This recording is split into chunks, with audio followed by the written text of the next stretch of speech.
What's going on, everybody? It's AG here. It's time to take a look at this week's college football playoff power rankings. So, what I've done here is done a tier list of the 28 teams that I think still are alive for a potential college football playoff berth. So, the four categories we have here, we have locks, should be in, could be in, and then so you're telling me there's a chance. So, first off, I know you're going to say 28 teams is way too many that realistically have a shot. So, the teams that are still in play that you're going to think shouldn't be on this list are somewhat, it's way an outsider's chance, but they have a slim chance of potentially making their conference championship. So that's why they're on this list.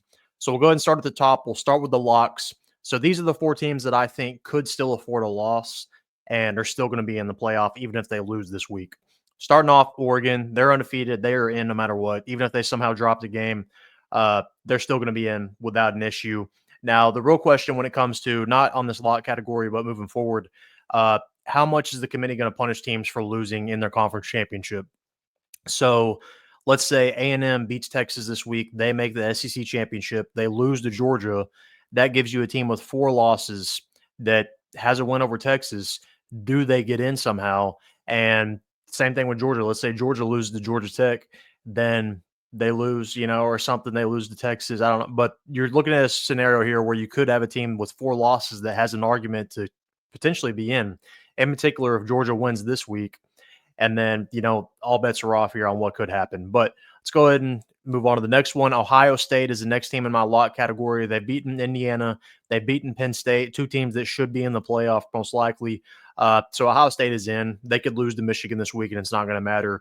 They could lose probably to Michigan and Oregon. I still think they get in no matter what. Texas, had they beaten anybody? Not really, but those teams that are not very good that they've beat are beating these other teams that are dropping these other teams with 3 losses. So at a certain point, you got to be rewarded for beating who's on your schedule. So Texas is in, even with a loss to A&M or Georgia, they'll be in. And if you don't know the SEC tiebreaker as of right now, Georgia's in the championship. They're going to play the winner of A&M and Texas. That's how it's going to work. Notre Dame, I think they are a lock. They could lose to USC this week. They're going to be in.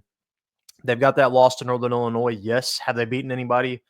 Also up for debate. They beat A&M. That's probably their best win on the season.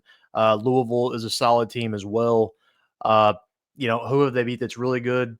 That's probably your 2 best wins. But I think they could afford a loss to USC, and they'll still be in because so many teams are down to 3 losses now. You're running out of teams here. All right, so now we're moving on to should be in. These are teams I think could afford a loss and still get in. Georgia, they've got Georgia Tech this week. They've also got the SEC championship the next week. I think they're in. With how the SEC has kind of cannibalized itself, I think Georgia has risen above that pack.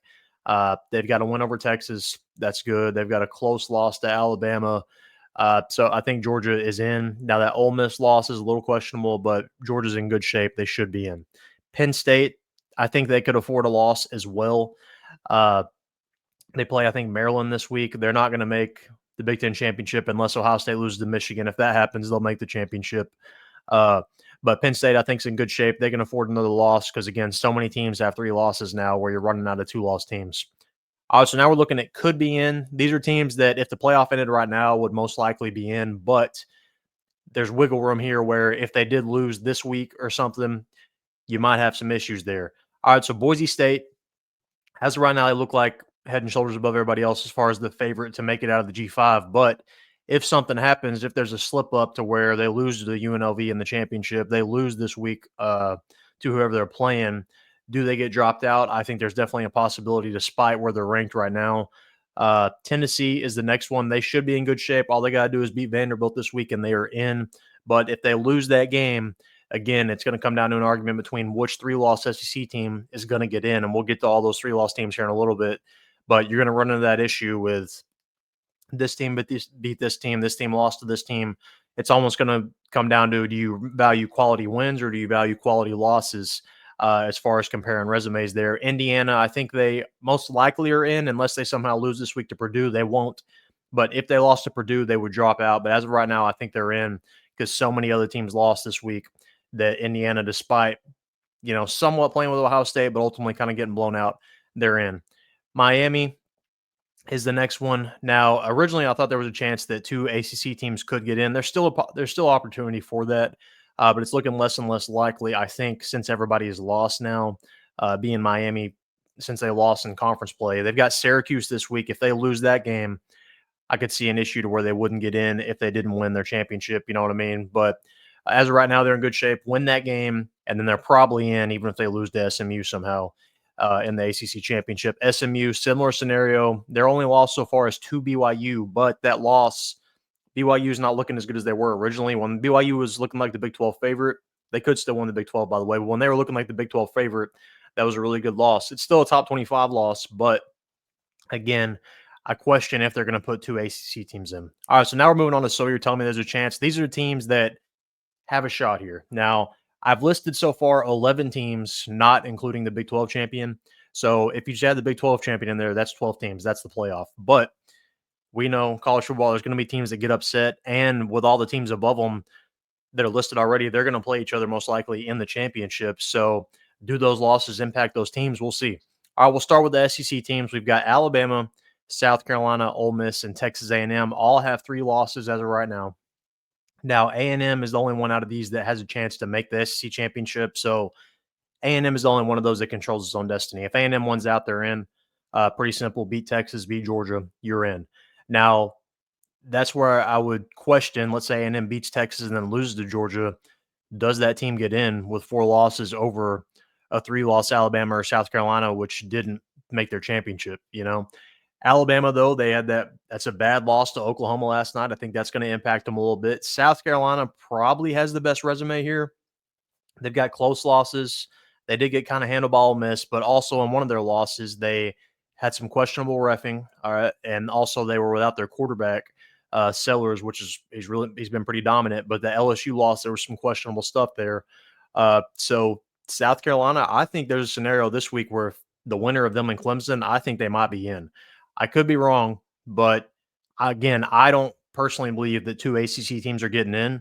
So you take off one of Miami and SMU, unless that second ACC team is Clemson, by the way.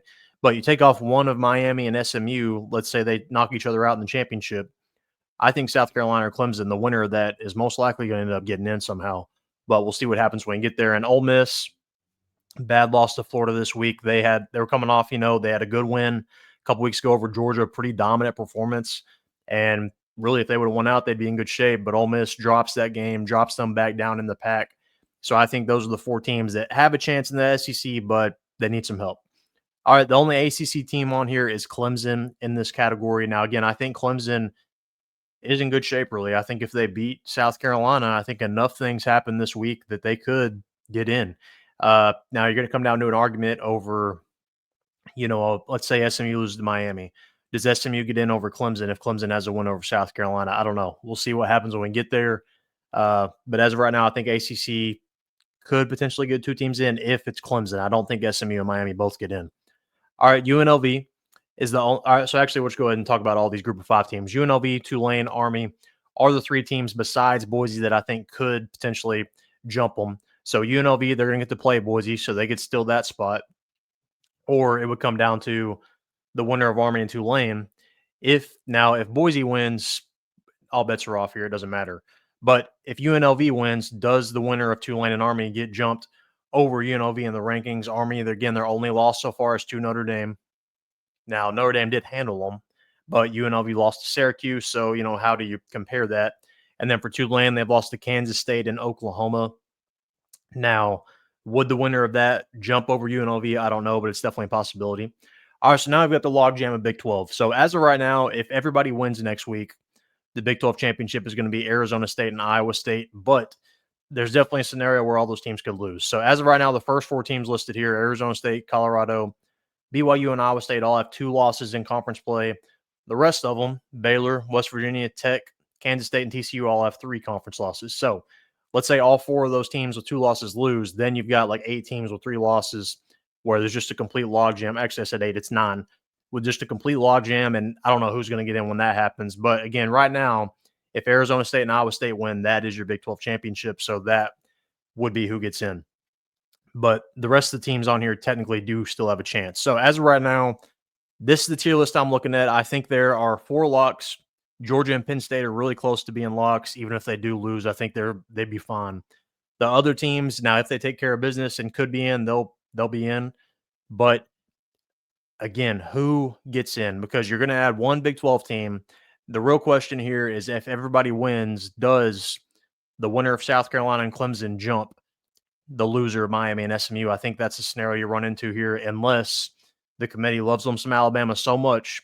Now, at the beginning of the year, I thought Bama could get in with 3 losses, but that wasn't including a blowout loss to a bad Oklahoma team. I thought they were going to lose to 3 good teams. If they had 3 top 25 losses, I think they could get in. But as of right now, this is where it's at. We'll see how it changes over the week. But what would you change on this list? Is there anybody you would add that's not on here? I think, again, there's 28 teams I think that have a somewhat chance at making the playoffs still left, even though we've got only a couple weeks to play. But let me know what you think down in the comment section. Make sure to like this video and subscribe.